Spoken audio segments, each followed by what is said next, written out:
បាទសួស្តីមកអ្នកគ្នាសូមស្វាគមន៍មកកាន់វីដេអូថ្មីហើយវីដេអូនេះផងដែរខ្ញុំនឹងបរៀនបងប្អូនទាំងអស់គ្នាទាក់ទងជាមួយនឹងការកំណត់គោលដៅ audience យើងនឹងឲ្យចំគោលដៅហ្មងដោយសារមានបងប្អូនយើងជាច្រើនគាត់ boot នៅក្នុង TikTok ADM Manager ហើយគាត់ម្លងអាកន្លែងចំណុចនេះ detail targeting នេះ detail targeting ហ្នឹងគឺសំខាន់ហើយនឹង device នេះគឺសំខាន់ណាបងប្អូនមួយចំនួនបងប្អូនគ្រាន់តែដាក់លុយហ្នឹងហើយកំណត់ប្រទេសកំណត់ទីតាំងហើយយើងដាក់អាយុហើយយើងម្លងចោលហ្មង page save របស់យើងម្លងចោលកន្លែងហ្នឹងតាមពិតយើងអត់គួរម្លងនៅកន្លែងនេះទេអញ្ចឹងណាអញ្ចឹងឥឡូវថ្មី TikTok វា update មិនថាយើងជ្រើសរើសយក objective ណាមួយទេគឺកន្លែងហ្នឹងគឺមានទាំងអស់អញ្ចឹងបងប្អូនអាចធ្វើការចូលមក edit កន្លែងហ្នឹងដើម្បីបង្ហាញទៅកាន់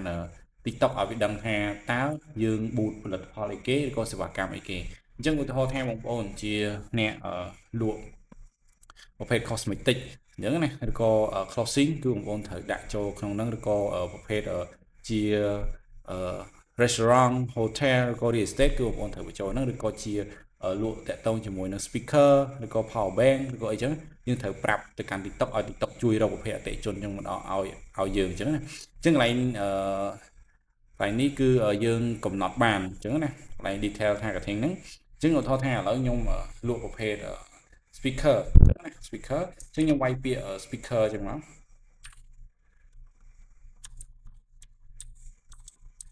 អូខេ speaker អូខេអញ្ចឹងវានឹងបង្ហាញយើងនេះពាក្យ speaker មានអីគេខ្លះអញ្ចឹងយើង select វាមក1 2 speaker mini speaker wireless go speaker bluetooth speaker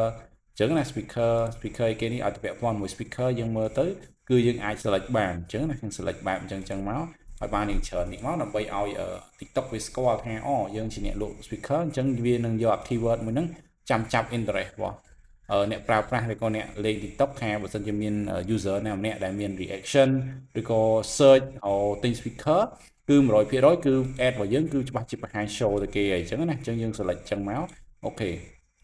អញ្ចឹងគឺយើង select បែបហ្នឹងអញ្ចឹងនេះគឺជា audience មួយនេះគឺជា audience មួយដែលសំខាន់តាក់ទងជាមួយនឹង interest ហ្នឹងឯងអញ្ចឹងពេលដែលចំណាប់អារម្មណ៍អ្នកប្រើប្រាស់អ្នកមើលគេមានចំណាប់អារម្មណ៍ទៅលើប្រភេទហ្នឹងគឺ 100% គឺ TikTok វានឹងធ្វើការរុញប្រភេទភ្ញៀវបែបហ្នឹងមកឲ្យយើងច្រើនហើយភ្ញៀវក៏បានឃើញ ad របស់យើងច្រើនដែរភ្ញៀវដែលបាន interest ចាប់អារម្មណ៍ទៅលើប្រភេទ speaker អីចឹងណាហើយម្ដងខាងក្រោមនេះទៀតចំណុចសំខាន់មួយទៀតបងប្អូនដែលតែងតែមួយរយៈហ្នឹង boot ជប់ក្មេងបើសិនជាបងប្អូនជាអ្នកលក់ផលិតផលដែលមានតម្លៃជាងថ្លៃដែលគិតថាក្មេងគាត់អត់ទាន់អាចមានលទ្ធភាពទិញណាភាគច្រើនក្មេងភាគច្រើនគាត់អត់ទាន់មានលទ្ធភាពទិញណាអញ្ចឹងបងប្អូនគួរតែសិក្សាមើលថាតើក្មេងៗគាត់អាចមានលទ្ធភាពប្រើប្រាស់ទូរស័ព្ទកម្រិតណា device របស់គាត់កម្រិតណាអញ្ចឹងណាអញ្ចឹងពេលខ្លះកម្រិត device របស់គាត់គឺទៀបទេបងប្អូនណាដូចជាក្មេងភាគច្រើនឥឡូវហ្នឹងគឺគាត់ទិញទូរស័ព្ទប្រភេទ model ទៀបដែលបងហាងទូរស័ព្ទគាត់យកមកលក់ណាដូចជាប្រភេទពួក iPhone 6 iPhone 7 iPhone 8ឬក៏និយាយទៅក្រោម iPhone X ចុះក្រោមហ្នឹងគឺតម្លៃត្រឹមតែ1 10 20ម៉ឺនឬក៏អាទៀបហ្នឹងអាចធ្វើ1 6 7ម៉ឺនអញ្ចឹងគឺគាត់មានលទ្ធភាពក្នុងការទិញប្រើអញ្ចឹងហើយពេលខ្លះគឺយើង boot គឺយើងអត់បាន select អាហ្នឹងតែផលិតផលហ្នឹងគឺក្មេងៗគាត់ចាប់អារម្មណ៍អញ្ចឹងណាប៉ុន្តែគាត់មានលុយទិញឯងគាត់ចាប់អារម្មណ៍គាត់ឆាតសួរយើងចោលគាត់ឆាតសួរយើងចោលអញ្ចឹងណាអញ្ចឹងកន្លែងចំណុចមួយដែលយើងត្រូវសិក្សាដែរដើម្បីបិទអញ្ចឹងកន្លែងនេះ device បងប្អូនមួយចំនួនអត់បានចាប់អារម្មណ៍ឯពាក្យថា device ទេ device គឺជាឧបករណ៍ប្រើប្រាស់ដែលអ្នកលេង TikTok ហ្នឹងណាអញ្ចឹងយើងអាចបិទ device មួយចំនួនចោលដើម្បីកុំឲ្យជួបប៉ះក្មេងៗច្រើនខ្លាំងពេកបើសិនជាផលិតផលយើងដែលមានតម្លៃជាងថ្លៃថា speaker មកអញ្ចឹងខ្ញុំលក់តម្លៃចាប់ពី100ឡើងទៅអញ្ចឹងក្មេងៗពេលខ្លះគាត់មានលទ្ធភាពទិញឯង100ឡើងទៅប៉ុន្តែបើសិនយើង boot ផលិតផលខ្លះយើងអត់បានបញ្ជាក់តម្លៃគឺគ្រាន់តែដាក់ទៅគាត់ឆាតមកសួរយើងចោលអញ្ចឹងណាអញ្ចឹងធ្វើឲ្យយើងជួបបញ្ហាកូនក្មេងនឹងច្រើនខ្លាំងមែនទែនអញ្ចឹងដើម្បីដោះស្រាយបញ្ហាកូនក្មេងនឹងយើងចូលមកក្នុងនេះមកយើងចូលមកកន្លែងអាចថាទាំងអស់ក៏បាន device ណាប៉ុន្តែយើង select ដកពួកទូរស័ព្ទដៃនឹងចេញអញ្ចឹងណាដកចាប់ពី iPhone X នឹងចេញនេះកន្លែង all device device model បងប្អូនចូលកន្លែង Apple ណាបងប្អូនចុចមើលឯនេះទៅបងប្អូនអាច select ទាំងអស់ប៉ុន្តែបងប្អូនដោះនេះចាប់ពី iPad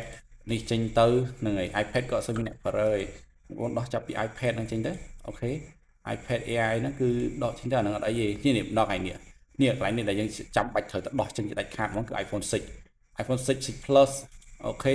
7 Plus 8 Plus នេះអញ្ចឹង11នេះអាចទុក11ក៏ទុកឬក៏អត់ចង់ទុកក៏បានតែ11នៅរៀងថ្លៃ11នៅ100ជាងអញ្ចឹងណា 100ជាងតែបើសិនបងប្អូនគិតថាអូបើខ្ញុំថ្លៃមែនតើអ្នកខ្លះគឺដក11 12នឹងចេញទៅដកត្រឹម11ចេញទៅអញ្ចឹងណាទុកចាប់ពី12ទៅអញ្ចឹងហើយ scroll មកក្រោមនេះទៀតបងប្អូនដកពួកនេះពួក iPhone SE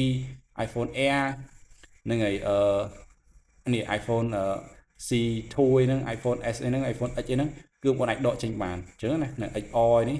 នឹងហើយ XS Max អីចឹងណាហ្នឹងដកចេញអាពួកហ្នឹងទៅគឺលែងសូវប៉ះក្មេងៗហីមិនថាពួកគាត់ដក kick ប្រភេទហ្នឹងចេញហីដោយសារវាយើងគ្រាន់តែកំណត់តែអាយុនេះអត់គ្រប់គ្រាន់ទេណាយើងឆ្ងល់ថាយើងដកនេះអា18ដល់24នេះចេញហីហេតុអីក៏នៅជួបក្មេងទៀតបងប្អូនក្មេងៗឥឡូវវាបង្កើត account វាឆ្លាតងាប់ហ្នឹងវាមិនមែនដាក់អាយុវា13 14 15ឬក៏17 18ហ្នឹងណាអញ្ចឹងណាជួនកាលខ្លួនឯងអាយុទៅ12ឆ្នាំ13ឆ្នាំប៉ុន្តែបង្កើត account ដាក់អាយុប្រហែល25 26អញ្ចឹងយើងដាក់នេះចូល0របស់ពួកគាត់នេះភ្លឹបហ្មងអញ្ចឹងណាអញ្ចឹងគឺនេះជាចំណុចកលឹះខ្លះដើម្បីដោះស្រាយបញ្ហា booter អត់សូវចំគោលដៅហើយជួបបញ្ហាក្មេងៗច្រើនអញ្ចឹងណាឬក៏ device អត់បានការអីច្រើនអញ្ចឹងយើងអាចដកអញ្ចឹងទៅបើសិនជាមានពេលទំនេរយើងអង្គុយដក device ផ្សេងៗទៀតដូចជាពពួកទូរស័ព្ទ Oppo អីហ្នឹងអាសេរីទៀបបងប្អូន search មើលថា Oppo សេរីណាខ្លះដែលទៀបអីចឹងណាអញ្ចឹងបងប្អូនអាចមើលតាមទៅហើយអង្គុយដកចេញទៅដាក់តែទូរស័ព្ទដៃដែលសំខាន់ហ្នឹងគេ16 17នេះគឺចូលអីចឹងណាហ្នឹងហើយអញ្ចឹងគឺមានចំណុចតែប៉ុណ្្នឹងទេតាក់ទងជាមួយនឹងការកំណត់ audience នៅក្នុងកន្លែង ad group ហ្នឹងឯងអញ្ចឹងសម្រាប់បងប្អូនដែលធ្វើការ boot គឺអានេះគ្រាន់តែជាចំណុចពិសេសមួយដែលបងប្អូនត្រូវ add ថែមឲ្យតាមដានមើល result ខ្លួនឯងថែមទៀតណាទៅលើចំណុចអស់ហ្នឹងអញ្ចឹងកន្លែងមេរៀនខ្ញុំមានតែប៉ុណ្្នឹងទេកន្លែងចំណុចហ្នឹងអញ្ចឹងបើសិនបងប្អូនធ្វើឲ្យឆ្ងល់ boot ទៅឃើញលទ្ធផលឲ្យមិនគឺបងប្អូនអាចជួយ comment ឬក៏អាចឆាតមកប្រាប់ខ្ញុំវិញឬក៏អាចឆាតមកសួរខ្ញុំតាម